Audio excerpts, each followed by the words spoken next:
Does anyone wish to speak? It was a monster. Let's kind of start off with, I mean, this is obviously based on a great comic book series, so you're kind of stepping in these roles that are pretty well drawn, well realized already. Yeah. How do you inject them with your own style, personality? Like, what do you bring to the character? That's an interesting question because it's kind of part of the process that we all sort of jumped into. When we first arrived in Toronto, we sat down and we just started talking. We didn't even act for the first, 4 days or something. Yeah. We just talked about it and talked about how we each saw our characters. And it was also a part of talking to Steve Blackman, you know, before we signed on to the show, how he saw it and what he thought we could bring as actors, you know.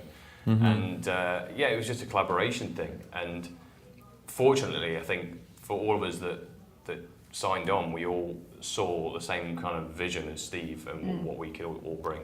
It was almost like the after effect of what a father did to us when we were growing up, and how does that kind of translate into having our own powers, and how do we even use that after having this man who had kind of used us? That was, I mean, at least for my way of playing this character. It's a huge part of that, for sure.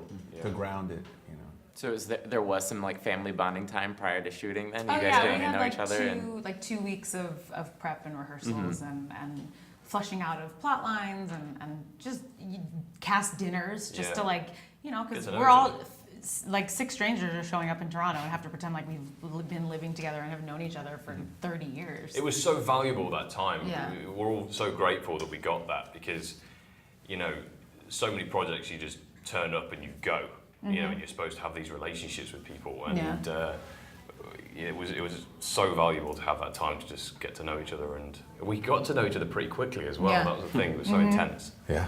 I've got to ask, because one of my favorite parts of the show is we've got these great action set pieces with great music cues to them. Oh, yeah. So personally, what would each of your like ass-kicking songs be? Like, what do you have a big song that you would like that amps you up or something that you'd? In the show, or Just personally, in yeah, general? yeah.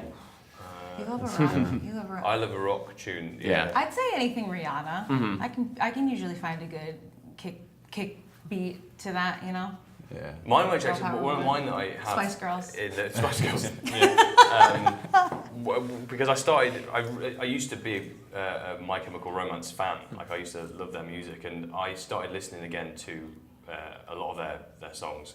But the Black Parade is such an anthem, and when I'm in the gym, that always gets me going. If I work out first thing in the morning, that will get me going. That will, get me pumped. I've been into Major Tom, actually. Oh, yes. Yeah, Major Tom's got a nice little beat going on.